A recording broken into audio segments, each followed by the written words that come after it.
That's the title of my course proposal. This is the question I'll be endeavoring to answer for you guys throughout the whole speech.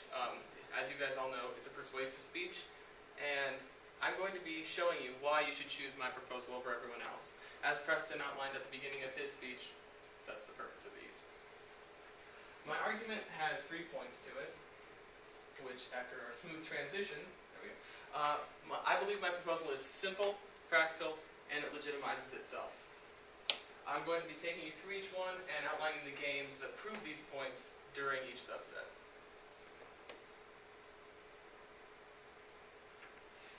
The course is simple.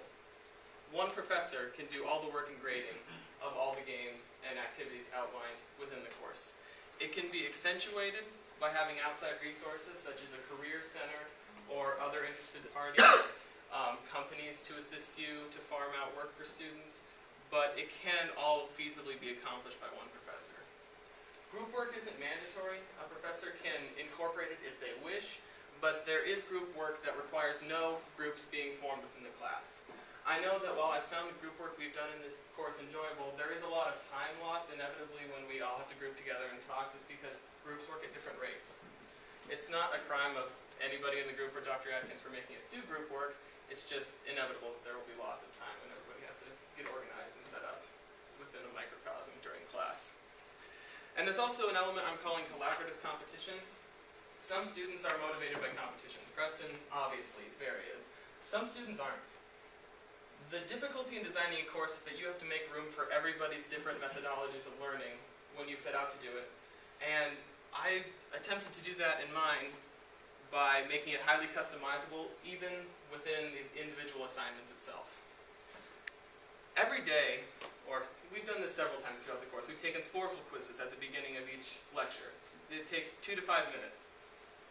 I would have a teacher do this at the beginning of every lecture. Students would all work together to take the quiz, and if they successfully completed whatever it is, they would earn 2 bonus points. Students who are competitive could work to do well in this. Students who aren't so competitive could still contribute, but they wouldn't have the aspect of being pitted against their fellow peers. They would be working to beat the clock.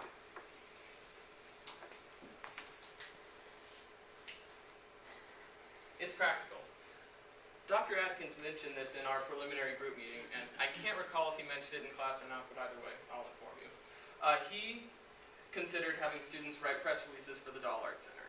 I incorporated this into another one of my games where students would do work for a real physical company for their TechCom proposal. You could do this for organization. If you're drafting a letter to send out to your organization, why not have that count for TechCom credit? You'd be doing something you were going to do anyway, which is working within your organization, but you'd be able to receive credit for it. It allows you to multitask, and it allows you to practice your skills now rather than later. That is a huge portion of why I believe my proposal is workable. It's because it lets you apply it right now, rather than 2 years down the road when you're actually out in the workforce, or in another summer when you get an internship. It makes it immediate. It's real work. If I'm working and I know that if my proposal is good enough, or if my press release is good enough, or if my summary is good enough, it can be featured in the Rapid City Journal and read by real people in the community, that's highly motivating to me. It makes you work harder because it is real. The stakes are real. And you get real reward from it.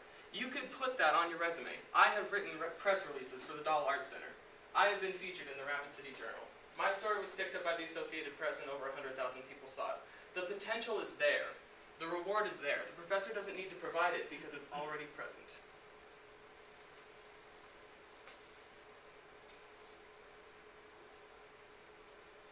And it legitimizes itself. I'm going to spend a lot of time on this point because I believe this is the backbone of my course proposal. Students have to buy into every one of our ideas for it to work. If you're making a highly specialized game course, students have to buy into it. They have to want to compete. They have to want to succeed. But not every student's going to do that. Not every student is going to walk into a class and buy into your idea, no matter how well thought out or engaging it is. There's always somebody, and that's not bad. People want different things out of their education. I'm not saying it's bad, but you have to account for it. A student who did this course could still complete the standard TechCom assignments in a standard format, not using any real companies at all. But they will still be able to have something to take with them at the end. You guys remember my interview-based game. At the end of that, you walk away with a resume and practical interview experience. Excuse me. At the end of writing press releases for the Dahl Art Center, at least you, even if your summary wasn't chosen, you still applied. You still did the work you were going to do anyway in a standard TechCom course. After giving speeches and doing a self-evaluation of yourself at the end, you still have gained some perspective on where you sit as a student. It will serve to make you at least a little self-aware of your situation and how you believe you can make technical communication work for you. The beauty of this course to me is that it allows students who will want to succeed or push themselves or develop further to do that, but it still allows other students to just receive the standard education if that is what they are after.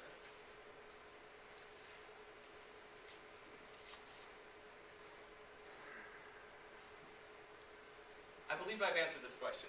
Why apply TechCom? Because it's simple, it's practical, and there are real-world applications. And it legitimizes itself. Students can't argue with results.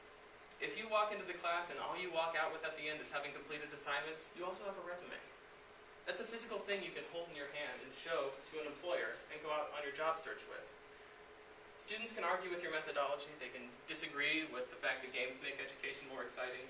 But you can't argue with walking away with a resume, with practical experience, with interview skills. And that's really my entire proposal. My two sources, these don't highly relate. I mainly pulled principles from them. Let's see, this one's from the Journal of Nursing Education, which speaks about like practicals and also the actual rounds that nurses do, but it has the same core values. And the other one's learning how to learn mathematics quickly. It also talks about like quick quizzes at the beginning of a lesson to invigorate students' work during the course. Does anybody have any questions?